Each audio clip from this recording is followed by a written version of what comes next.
Okay, what is rolfing? Well, basically, it's the most incredible body work you'll ever hope to experience in your life. Okay, I'm a rolfer, so I'm just a little bit biased on that one. But technically, it's a type of body work that aligns the body so that gravity becomes support and not a burden. That's me and Sandy up there. Okay, this is the little Rolf Boy logo. It's actually based on before and after photos of a 6-year-old child who was rolfed. So if you compare the logo as a stack of building blocks, it's really easy to see that the position of one can affect the other. Rolfing was started by Dr. Ida P. Rolf in the 50s. She had a PhD in biochemistry and hailed from the Bronx. She liked her work to be called structural integration, but everybody else called it rolfing, so the name just took. And eventually she gave it her sanction in the late 70s. Okay, what rolfing is not. It's not rolfing at the frat party. It's not deep, excruciatingly painful body work.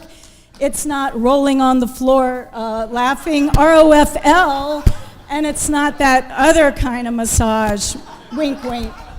Rolfing was spoofed in a movie called Semi-Tough in the 70s. Burt Reynolds played a football player who was sent to Dr. Pelf for some pelfing.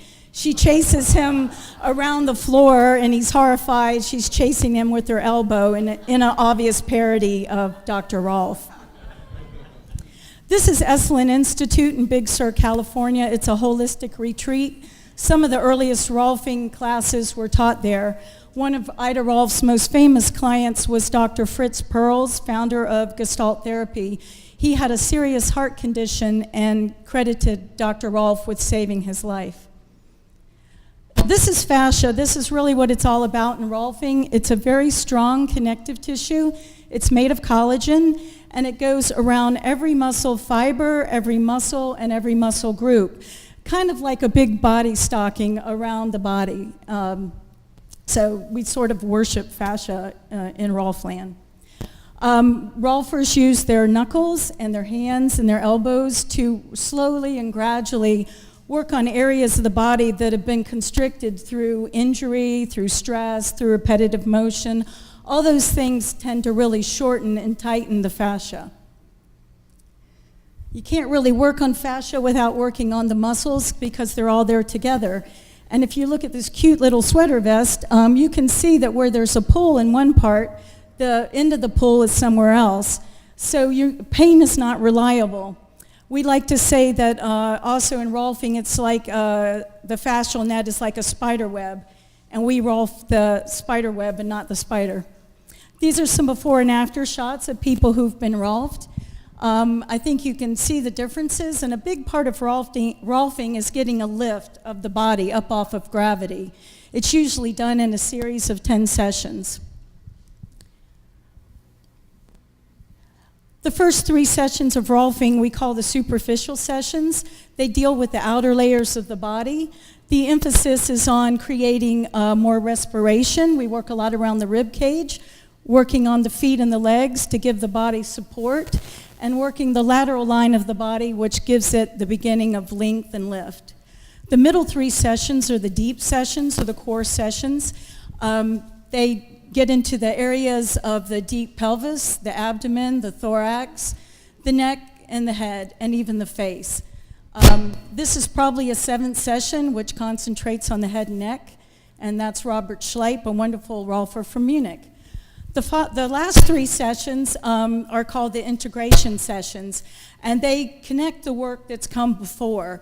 Rolfers often use some movement in these sessions, and you can see here with my great model, Peter Tondrick, which some of you might know. Anyway, here, rolfing has a reputation of being painful, but if you look at these children being rolfed, they look like they're kind of having a good time. It's really good for the elderly as well. In fact, my oldest client right now is 95. That's Dr. Peter Schwind on the left, and of course, Ida Rolf on the right.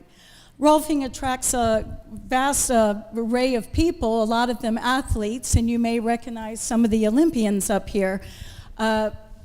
It's really helpful for them in dealing with the injuries that they get when they're training, but it's really preventative as well because it gives them more flexibility and joint movement. Ida Rolfe worked on some famous people, Georgia O'Keeffe and John Denver. John Denver was a big fan. He donated money to the Rolfe Institute, which is a nonprofit in Boulder, Colorado. Greta Garbo was Rolfe by one of the earliest trained Rolfers. Initially, she didn't like the work on her face, but then when the Rolfer showed her a mirror, she changed her mind. Rolfing movement is also used. Not all Rolfers are trained in it, but many are. We work with clients to teach them more ergonomic ways to use their body. It's good for everybody, but particularly for people like musicians because they have very repetitive jobs. Most Rolfers today are cross-trained in other modalities, and we integrate that into the work. The most common are craniosacral work, which you see here. Also working with visceral manipulation, which works with the organs. And then also there's work with the nerves and the vascular system, the arteries and the veins. In the 70s, Rolfing was really connected very heavily with psychotherapy as a complement to it.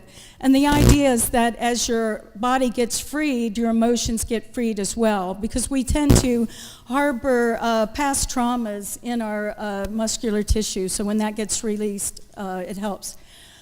This is my depressed stance. When you're depressed, it makes a lot of difference how you stand. The worst thing you can do is stand up straight and hold your head up high because you'll start to feel better. If you're going to get any joy out of being depressed, you got to stand like this. And that's Rolfing in a nutshell.